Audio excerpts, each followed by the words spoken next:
What's going on, everybody? Jackson Fuller here with the Star News for another episode of Zoom Time, and I'm happy to be joined by Coach Ray Hankins, the boys basketball coach over at Pender High School. Ray, how are you doing, man? How's the mind during these coronavirus times? What's kind of keeping you busy right now?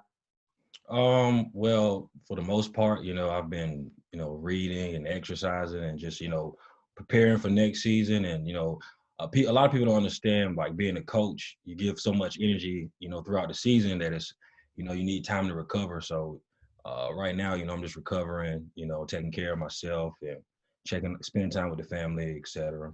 Nice.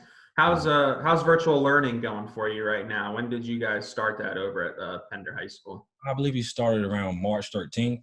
It's going pretty good. It's different, but it's just like any other day. You have your challenges, so you just accept them, and you move on. What class do you teach at Pender? I got world history and civics. Okay, cool. Mm. Let's talk Pender basketball. I know you were an alum there, and was it always a dream of yours to come back and play for to coach for Pender? Actually, man, I hadn't thought about coaching up until I was probably about 19. I came home from the summer one time, and I was working at a basketball camp at Burgard Middle School, and that's actually where I first seen Juwan play. And he was probably in the fifth grade, and everybody else was in the seventh and eighth grade, so he was like below everybody. But during that camp, I was able to coach, and that's when I think I first developed my passion. But I never thought I would have the chance or the opportunity to coach at Pender. What is it about the culture at Pender? I mean, I know ever since I've been around here in Wilmington, it seems like that you guys over there, you always got two or three really good basketball players. Some years the program's down, but it's a program that's known here in the area as being one of the better basketball programs, especially at the 1A level. What is it about the culture at Pender and the town of Burgaw that makes it such a good basketball town, despite it being a really small town here in North Carolina?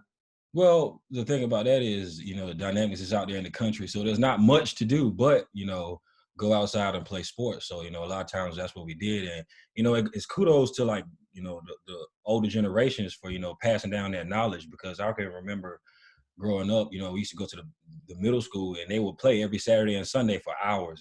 Us as younger kids, we would go and watch. And I think that's what, gave us that vision, to go out and, play the game. What's the youth league or the youth leagues like over there in Pender, Burgaw? I mean, I know down here in Wilmington there's a bunch, but what's it like in a small town? Are there a lot of different options for these kids, or is there one pretty much option, or do kids have to come to Wilmington to play youth basketball?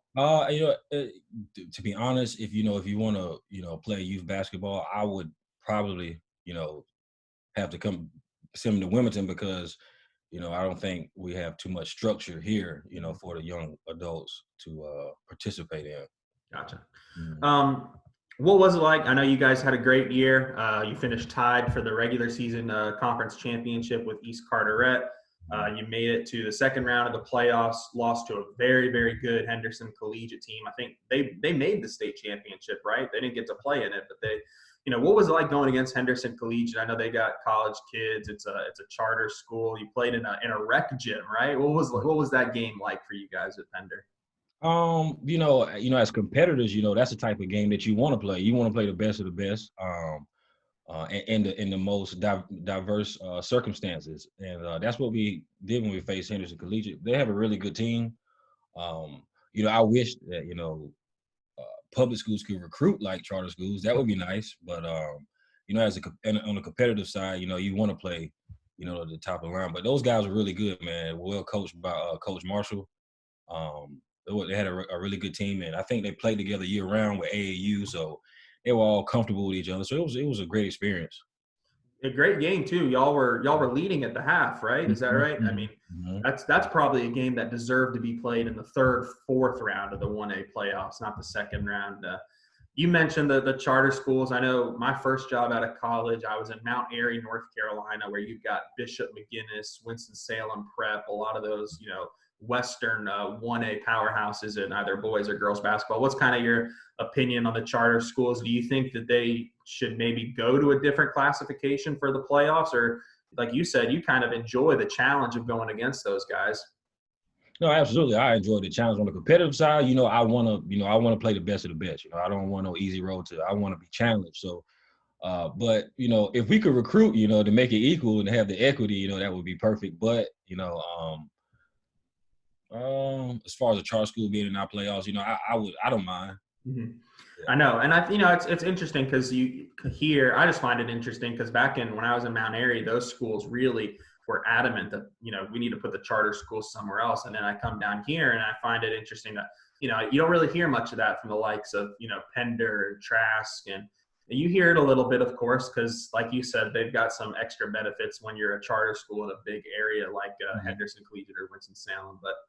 Anyways, let's move on. You mentioned Jawan. You saw him as a middle schooler, and you had him for 2 years now. But he obviously picked the hometown team. He's going to play for UNCW. What do you think made the Seahawks kind of the right place for Jawan to continue his athletic career?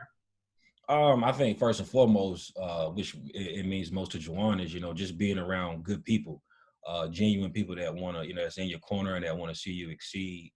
And I think Coach Siddle did a very great job at building that relationship. And and Jawan will be home. He will be comfortable. They have the hometown crowd. We can still go support him. I'm going to be front row.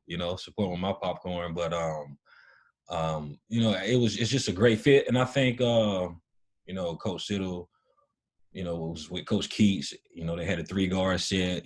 So. And I think it'd be great for Jawan. They like to play fast, so it'd be good. Yeah, and that's one thing I think really suits Jawan is he's a point guard by definition, but one thing I noticed this year watching y'all with him and Jaquan is he can do a little bit off the ball too, and being in a 3-guard lineup, he's going to fit in nicely there. How frustrating was it at times going through the recruitment with him? Because from my vantage point, the UNCW schools like that, they should have been offering him a long time ago. Was there any point where you were getting really frustrated, or did you have belief that eventually he was going to find a home for him? Well, you always believe, but the humanistic nature. I was definitely frustrated because I'm like, this kid can really play. He's a great kid. He's a humble kid. He stays out of trouble. He has a great work ethic. I didn't really understand what the issue was, but they got to steal. Jawan Carr is gonna be the real deal, man. Yeah, and I'm happy for him. I know he was planning on. For those that don't know, Jawan was planning on going to a prep school before he committed to UNCW, because he has those high expectations for himself, and you've got to respect that out of a basketball player. He felt like the offers that he had were just not places that he wanted to go, and he waited for the right one. So it'll be fun to see him, shining for UNCW, which is my alma mater. And another kid I mentioned, Jaquan Moore, he's going to be, looks like the next D1 guy from Pender. What makes Jaquan kind of a special basketball player who's got this high ceiling of being able to play collegiately eventually? Jaquan Moore has he's the real deal. He's he knows how to listen, and when you listen, you can improve. And Jaquan Moore, of course, he has athletic ability. He's quick. He's tall, but he has all the intangibles that you need to get to that next level. He's a rising junior this year, right? Mm-hmm. It sounds like if you can listen and you've got those intangibles, you can slide in and be a leader. Are you expecting Jaquan to kind of take that role from Jawan next year and kind of be the leader of the bunch next season? Oh yeah, without a shadow of a doubt, Jaquan Moore is he's gonna be really good. Awesome. Funny question here for you. Pender's Gym. Every time I walk in there, I notice something different about that place. It's kind of a funky little environment. Is it normal for you now, or do you still, standing there coaching in a gym like that when a game's going on, sometimes notice the quirks and the little funkiness of a Pender's home gym? It's funny that you mentioned that because I was thinking about giving Pender the gym called the Village because it has that quirk, that awkwardness about it. But it's just an honor, man, just to be there, and be in a position to change young adults' lives, because that's what's most important. But yeah, man, it's definitely a great experience to be in that gym. I never thought I would be in that position. Yeah.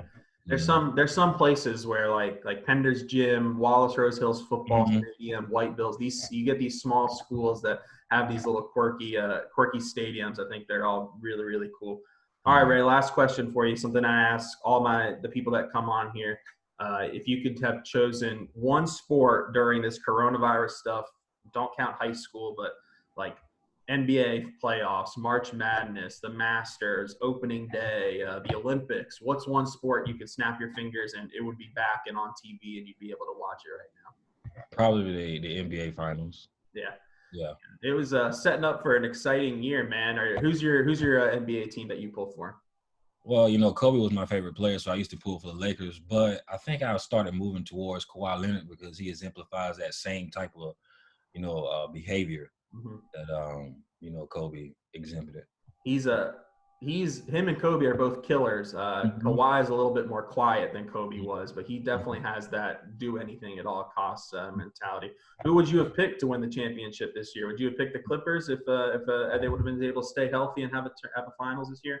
Absolutely, man. I'm a huge legacy guy, so I think it would have been neat for the Clippers to win, their first NBA Finals in Clippers history. Kawhi and Paul George being from LA, doing it for the hometown. And Kawhi chose not to go and play with LeBron and then, and challenge him. I like that type of, atmosphere. So I think it would have been, neat. Yeah. It's interesting how we went through like a whole decade of superstars teaming up and trying to create big threes. And now we get to, 2019, 2020, and this offseason, it went the other way where you saw, duos kind of teaming up, but people weren't, superstars weren't as adamant about going, finding a third and really building a super team, which I think is a good thing.